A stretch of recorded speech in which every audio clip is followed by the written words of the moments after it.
Today I'm gonna teach you how Chandalar works.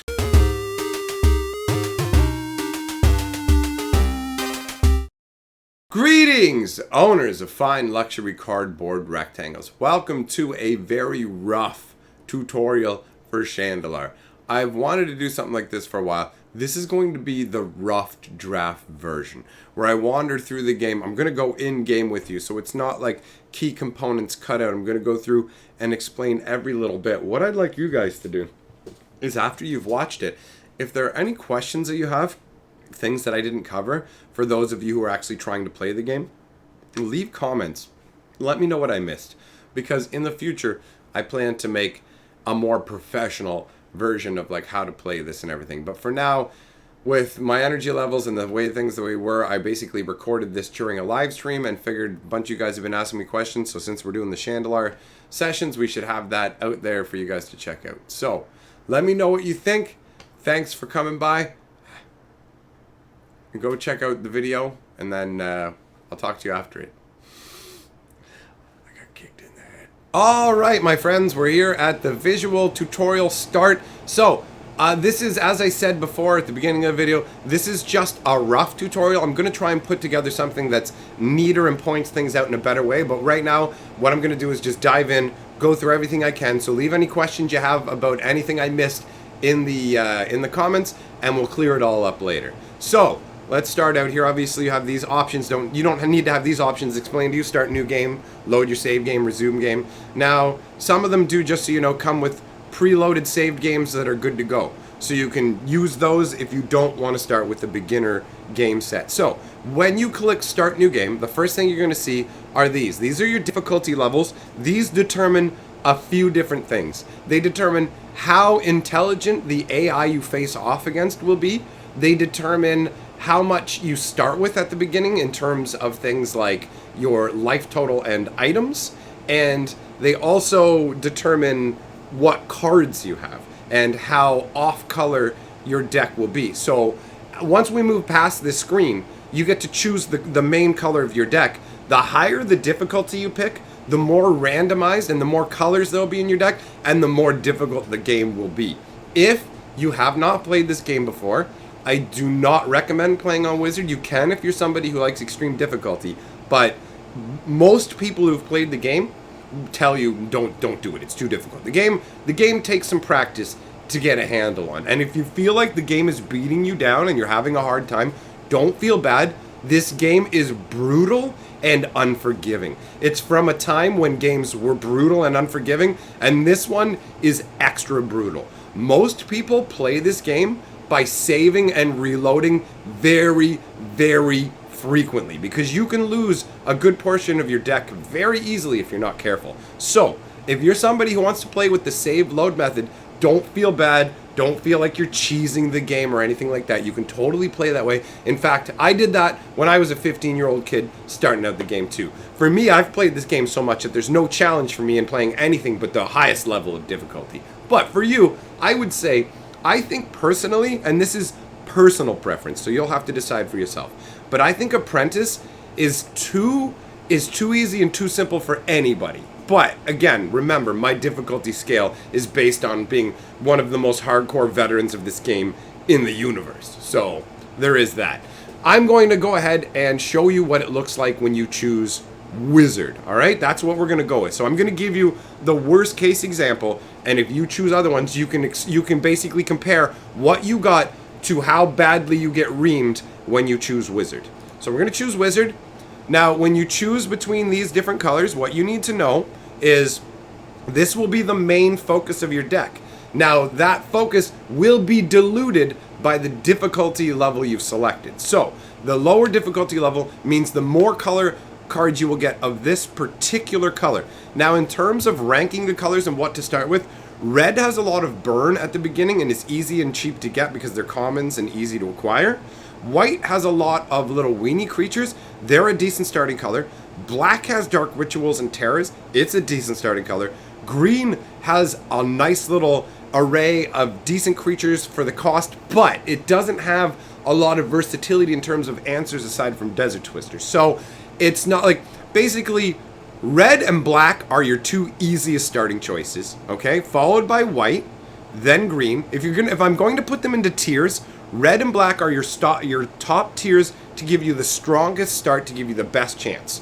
White and green are your next tier, and blue is the lowest tier. Blue is the hardest color to start out with. If you get a really good setup and luck out, you can do it with blue. You can do it with any color. I mean, once you pick these, you're not locked into this. This is just going to be your starting deck, and it's also going to determine what magical item you get. There are things called world magics. There's one associated with each of the 5 colors, and they all do different things. Now, I'm going to try and remember right now off the top of my head what they all do. Remember, this is a rough walkthrough. We'll do a better tutorial in the future. The red one is a lightning cloud thunder strike kind of magic. What it does is it consumes a gem. All these magics are powered by gems that you get, okay? So the red one consumes gems to kill enemies nearby. The white one is the absolute most important item in the whole game. So if you want to have what you absolutely need to play in the game, and you're not just going to stick with the color you start with, picking white is strongly, strongly, strongly recommended. If you are new to the game and you want to be able to protect the villages and not lose the game quickly, picking white increases your chances of staying in the game by about 95%. The Sword of Vengeance or Sword of Defense, I can't remember what it's called, but it's a magical sword that's associated with white, is the absolute most important item in this game, hands down. There's no arguing about it. It's not like if you go and talk to other people, they'll be like, oh no, this one's more important. Like, if you're playing this game and you want to protect the villages, which you need to do to survive, you must have the white item. I know I'm going on over long about this, but I just want to make sure you understand. The red one can just stop one enemy that's coming near you, no big deal. The white one, crucial for the game. The black one, I believe, lets you change the card in your deck that's up for ante. When you play this game, you're playing for ante, which means every game, a card from your deck is up for grabs, and if you lose the game, your opponent, the computer, takes that card from you, and you don't get a replacement. So the game gives you very little resources to start with. You start at half life to begin with if you're playing on the highest difficulty, and the game will constantly try and take things from you. So if you start as black, you'll have the ability to change the card that's up for grabs to protect your more valuable and more important cards from being lost to random fluke games. The green one is a speed boost, and considering that when you play on new computers, the movement can be a bit wonky, don't bother. I mean, you can buy the green one just to get it to say you have the world magic, but this is the only world magic that I never ever use. Oh, the black magic actually might let you change your deck out in the world. That might actually be what it was. I might be wrong about the black one, guys. It does one of two things. It either lets you change your deck when you're wandering the world, or yeah, that's what it is. Actually, it is. Sorry. I misspoke before. This black one lets you change your deck, which you can normally only do in town. You can do it on the fly when you have the black one, which is okay, but the towns are everywhere, literally 5 feet apart. So I've never really feel the need to do that. It'll just save you time. The green one's pretty much useless, and the blue one is okay. It's my second favorite after the white one because the blue one is a random teleport. So you can explore more of the map using that way. It basically, it won't help you protect the towns as often, but still, it's alright. So, I'm going to pick white so I can show you guys what the most important item is and how it works, because the other ones aren't nearly as important. So we're going to start it with white, and at this point, this is the character creation screen. There are a number of different options for your wizards. Bam, bam, bam, bam, bam. We're not obviously going to go through all of them. Oh my god, look at that. Let's take the hair off of there. And what are you holding in your hand, honey? Alright, good enough. What's my name? Teachy McBoneface. Alright, so, Teachy McBoneface, off we go. So then you'll materialize, you'll just get dropped right into the world, guys. Now you'll notice, actually let's get into the village so we can do this. You'll notice right away a number of things on the screen. I'm going to explain to you guys what all of these things are, okay? Down here, you have your gold. This is your gold total. You gain gold by either finding it randomly in the world, winning it from enemies, not winning it from enemies who are so scared of you that they bribe you, or most often, you get it by selling cards from your deck. The next thing we have here is your food. This is important to pay attention to, okay? The food here, if it ever goes to 0, your walk speed is drastically reduced, which means you won't be able to evade enemies. So make sure to keep your food total high. This right here is where it gets really scary, guys. On the highest level, you start every duel at 10 life. And these are represented with mana links. So these 10 life points are actually linked to villages. And if those villages get taken over by wizards, opposing wizards, you will lose these life points. So every time I start a game of Magic, I only start at 10 life. Right here, we have the number of cards that you have in your deck and the number of cards you have in your collection. I don't remember which is which right now because both numbers are identical, but that's what these two represent. This is probably the number of cards in your deck, and this is probably the number of cards in your collection if I had to guess which is which. Now, down here, you'll have your gems. These 5 things represent the gems, and they will have the world magics beside them. As you can see, this sword right here, this is a world magic. This is the white world magic. So when you get the red ones, they'll all be located here, and there's space down here for other things to show up that you acquire as well. All right, so that covers this area. Now let's take a look. You're in a town. Now there's a couple things you need to know that are really, really important about Chandalar. That, like, the key takeaway, guys. You go here, you want to buy these cards, okay? And this is where people are getting tripped up. Now let's say you want to buy a plains. You click on the plains. Oh, whoa, this one's actually programmed properly. See how at the top it says buy for 10 gold, yes or no? That wasn't even showing before. I don't know what's going on, but this is amazing. If you try to buy something and you're not getting, you don't know what's going on, just press Y on your keyboard, boys. That's amazing. Okay, so that's pretty cool. So when it comes to selling cards that you want to get rid of, you just go over here into your deck and you just right click on a card to sell it. So that's how you sell a card. If you want to take cards out of your deck, you can either grab them and drag them down, or you can double click. Now, double clicking sometimes doesn't work. If you don't notice the card moving down here, sometimes when a card gets double clicked, instead it moves down to this location down in this corner. So just pay attention. Also, when you're selling the cards, make sure you're on the card that you want to sell. When I was playing earlier, I accidentally sold an immolation, and it was just a hair's breadth in difference from the card that I was actually trying to sell. So be aware of that, all right? So overall, you can see this is the deck that I started with. Because I chose Wizard, they shove all 5 colors in. I have an all right amount of white, and they gave me the most plains. So it has more white than anything, but it is still obviously just an absolute nightmare. Now, my advice is to trim out a few of the extra cards, and if you want to try and focus on, like, let's say you're playing like just blue-white, but you have 5 colors of lands, you can actually sell off the extra lands and go down to having less than the minimum deck size. The minimum deck size is 40 cards, but if you go into a duel and you have less than 40 cards, the game automatically fills your deck back up to 40 cards with random basic lands. So let's say, for example, I was to sell all 5 of these swamps, right? But I'm playing white. So I wanted to sell all 5. So I get rid of all my swamps. Now see down here, it says 38 cards. That's how many cards are in the deck. That means that if I went to play a game, the computer would automatically put 2 more cards into this deck, bringing it to 40. It would put 2 random basic lands. So there's a 20% chance that those random basic lands that the game puts in would be plains, giving you a 20% chance of having the proper mana. So that's a nice way to work that little inbuilt thing into the game. You also need to be aware the game uses old school rules, guys. Old school mulligan rules, where you're only going to get to mulligan if your hand is 7 lands, or your hand has 0 lands, or your opponent got a mulligan. That's literally the only circumstances that you are allowed to mulligan under. Okay, so in the middle of every village, there is a begin a quest area. When you click on it, the elder here will give you an option. So the option for this is take a red creature spell north to the keeper of Unicorn Haven. He'll give you a mana link and 1 red amulet. My advice to you before you accept these quests is to make sure that you can meet the conditions of the quests. Because once you accept these quests, you have a very limited amount of time. Down in the right hand corner, you will be given a clock, anywhere from 2 to 4 days roughly, I believe. And that's in-game time, not real time. So if you don't complete the village's quest within that time frame, not only do you not get a reward, but that village will never ever deal with you again.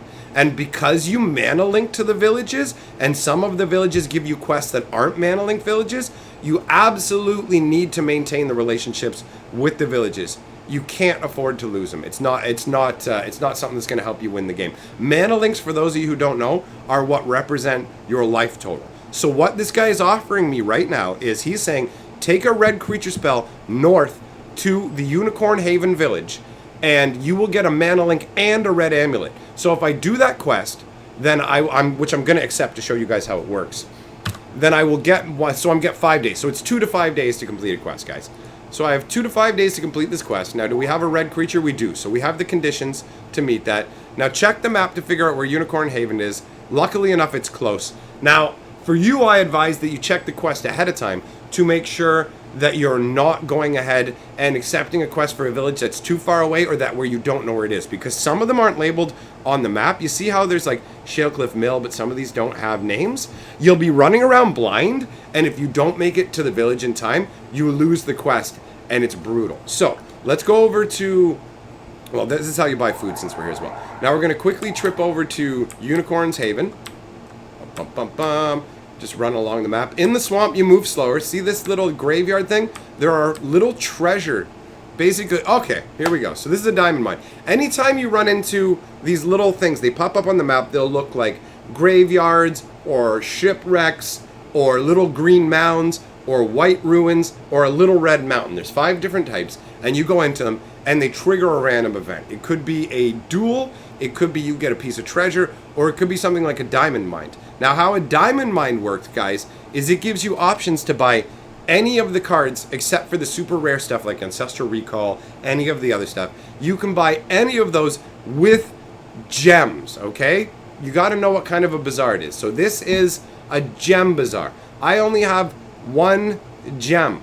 Now, what you also have to bear in mind, this is cool, I like how they have them as moxes, but what you have to bear in mind is it's going to take from your gems randomly, and it's not like if you have 9 of one gem and 1 of another, it doesn't automatically mean it's going to take 3 of that gem. So what you have to bear in mind is you need to keep white gems to activate that sword to protect villages that come under attack, or you're going to have serious problems. So these kind of bazaars need to be used carefully. Now, at the very beginning, you have a little more leeway. So how it works is commons cost 1 gem, uncommons cost 2 gems, and rares cost 3 gems. And you can get anything, including dual lands. All right, so it's all up for trade.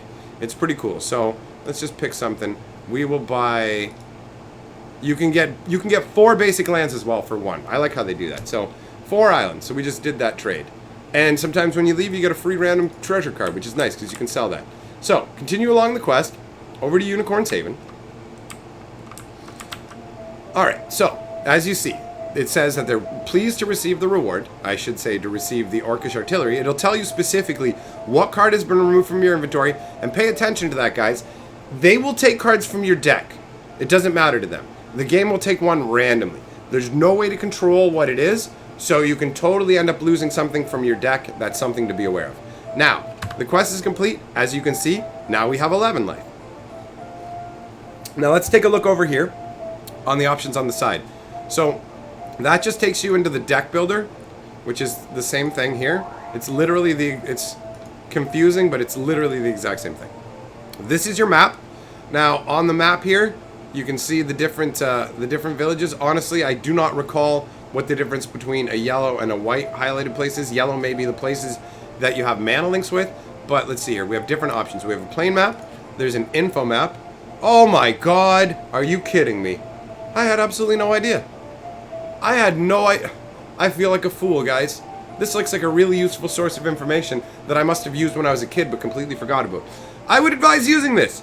Oh my god, it tells you where world magics and things are? That's fantastic. Okay, that's useful. Alright, so back to the main map. What other options? City info. Okay, so here we can see cities that you visited, and it gives you the options, the information on them. That's pretty useful as well. I like that. Alright, and that's all that's available in here. For some reason, they have the gemstone count over there. Then, right over here, this is empty because this is the dungeon and castle clue area. As you duel people and beat them, you will get the option to gain dungeon clues. You can also learn them from village elders too, but they will start to show up in here and they will tell you how things work. So, we can see if this guy gives a different kind of quest. So this is a battle quest. So where you go and actually, if you win the duel, he will give you literally any land. You can pick any dual land in the game, a strip mine, a mishra's, anything that you want. Now, we're not going to take that quest because I'm not looking to get into a fight quite yet. Oh, okay, so there's a world magic right there. To get a world magic, let's just sell something so we can afford it. So what happens is, at villages that have world magic, when you go to leave the village, this is when it triggers. So you can pay the gold. So this one is and it'll explain what it does. So it says that it stops you from being slowed down in the swamps. So 100 gold and we've got it. And you can see the world magic is now located down here to show that we have it. So you can travel around to different locations. Here's another treasure pit. Got a war barge. I'm hoping to get a, I'm hoping to find a village where one of the elders will quickly give me a dungeon clue, because I don't know if this deck is going to be able to pull off a win very easily. You know what? Screw it. Okay, here's a quest that matches up a battle. Most likely we're going to end up losing a fight, but we need to go through the combat system anyways to explain it. So we're going to accept this quest to duel against an Elvish Magi, because the guy waiting to fight outside is an Elvish Magi. Let's just, you know what? We may as well, if we're actually going to do the fight, we may as well tweak the deck to be a tad bit stronger. Just a little bit. Since we have the cards. Okay, so, good enough. Who cares? Oh, wow, this right here is an incredibly important piece of world magic as well. How the game works is, you lose the game if, at any point, any one of the 5 enemy wizards, there's 1 enemy wizard for each color, if at any point, 1 wizard controls 3 towns. So if the green wizard controls 3 towns, you lose the game. With this ring, it changes that to 5. It makes it really hard to lose the game when you have the Sword of Teleportation and this Ring of the Guardian together. So those are 2 of the most important world magics in the entirety of the game. But it is expensive, and we don't need it because we're not going to be playing for the long haul. So, where did that Elvish Magi go? Where's that Elvish Magi? There he is. Come here. Okay, so this is the screen when you get into battle, guys. Now, it's your ante is shown here, so this is the card you're going to lose if you lose. This is a card that you'll win if you win. Now, there will be other cards you'll have the opportunity to. You may get more cards than this when you win too. Down here, it shows just your stats. But just to let you know, I only have to automatically fight him because it says I'm near the stronghold of the green wizard. Each of the wizards has their own castle out in the world. If you're near that castle, any minion of that wizard will auto-fight you, and you have no ability to bribe them. But if I was further away from the green castle, I could have offered him gold to not fight me. Now, let's get into the duel. So the first thing that happens is the coin flip to see who goes first. I get to choose. I'm going to go first. Okay, so here, this is a great example. I'm actually really glad this happened. So, this is a situation, because we have no lands, we're allowed to take a mulligan. But if we had even 1 land, we would not be allowed to take a mulligan.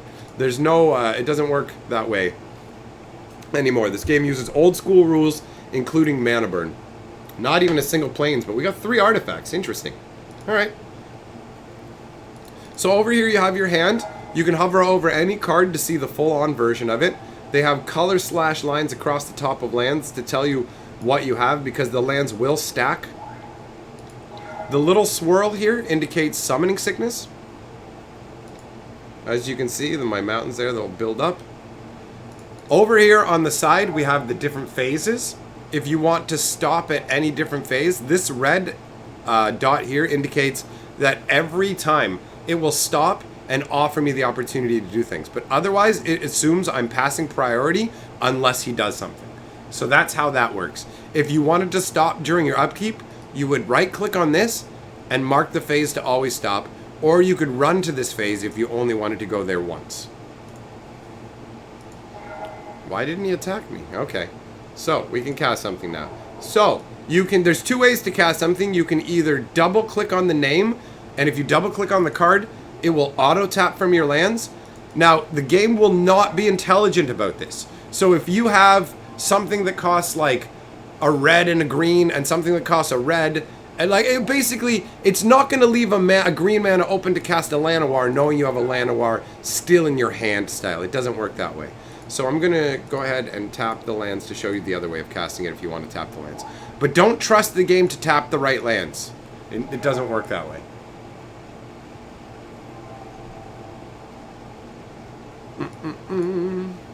I don't know. Alright. So you can hover over the cards so you can read their abilities. You can see this guy can't be blocked by walls. Or can only be blocked, I should say, by walls and flyers. At this point, this game is going to be a foregone conclusion, so I'm not going to play it all the way through because we're here to learn about the game. So, if you find yourself in a position where you know you are against an opponent you can't beat and you do not wish to go through it all, you can concede in this fashion. There's the stronghold for the green wizard. Oh, perfect. We got a dungeon clue. Awesome. Okay. And a Felton's Cake. Nice. Alright, so let's go. We'll go over here. And now, in the dungeon clue area, they've got one of the dungeons listed. So, there'll be 3 things that it will tell you. It'll tell you the color of the deck. Actually, it picks from a pool, so sometimes it can be randomly. But it'll tell you things like the color of the deck, the type of creatures or enchantments or things you can expect, and what's permanently affected in there. This is actually a really disappointing dungeon in terms of the treasure. Ivory Tower is disappointing because the Ivory Guardian is... You can just win those off of Ivory Guardian, so no big deal. Alright, so, when you are on a quest, no other village will give you a quest. If I don't complete this quest, then that village is going to be unhappy with me. What we're going to do is we're going to wander around for a bit until I lose that quest, or at least until I end up triggering a village being attacked so we can show you what that's like. Alright, I'm not going to fight these guys, so whenever I get into a duel, I'm just going to concede. Just to save time, because this is just a rough, quick explaining how the game works and making sure that I've covered all the bases that I can think of here. Yeah, run, run, run! Also, guys, they can't travel into areas that are outside their own beyond a particular barrier. So if you're being chased by a green dude and you can get out into a plainsy area, he can't chase you. Same goes with, like, a red guy if you can get out of the mountains. And then weird events like this happen where you can trade one of your cards from your collection for a life advantage in your next game. So I'm going to do it. Why not? Alright. I don't even know why. Alright. Here we go. There are other options. Sometimes, see, even when you're on a quest, you should talk to the guys in the village because this guy just offered to let me know what any creature's deck looks like. So if you guys want to see, let's show you what an opponent's deck looks like that you can run into from the get-go with your weak deck. Check this out. Oh, what's that? Oh, look at that Black Lotus. Look at that Mox Pearl. Earthquakes and hurricanes and fireballs and oh god. Well, he doesn't have fireballs, but he has burn and nonsense. Infernos. Look at the stuff the computer is packing, boys. Look at that juiciness. Nothing like watching your opponent drop a first turn Lotus against you. Very disheartening. Okay. How long is it going to take before we trigger that first initial attack of a town?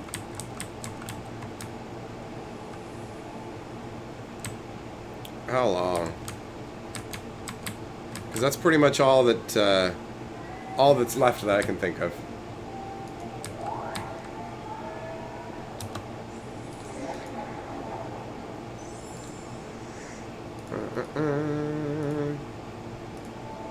Alright, come on. Oh, so slow. Well, the good news is it takes a long time before the first village attack, at least. Wow, all the strongholds are tightly packed. A thieves' hideout. One of 2 things can happen. You either get a bunch of money or they rob you. Alright, I can bribe people again. Sweet.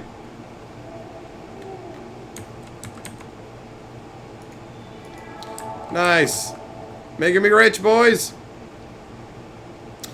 Alright, well, you know what? I feel like this tutorial is going to go on for too long if I keep going on like this. So I'm just going to explain to you what it's like. Alright, what'll happen is on the screen will change and it will say, this village is under attack.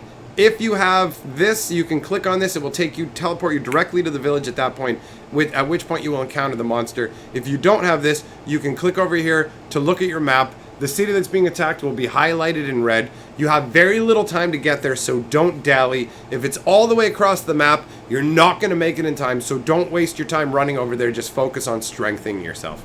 Also, if you want to, you can try and figure out which towns you have mana links with and only protect those. But I try and protect all the towns just out of habit.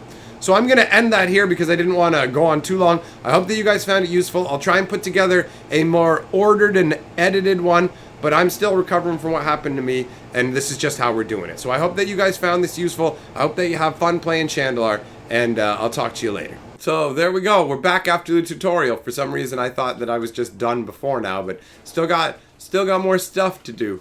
It's always more stuff to do. You know what the next stuff to do is? The 6-color stuff to do. This is a melatonin inhaler. Some company called Inhale Health. Before yesterday, I'd never tried one of these.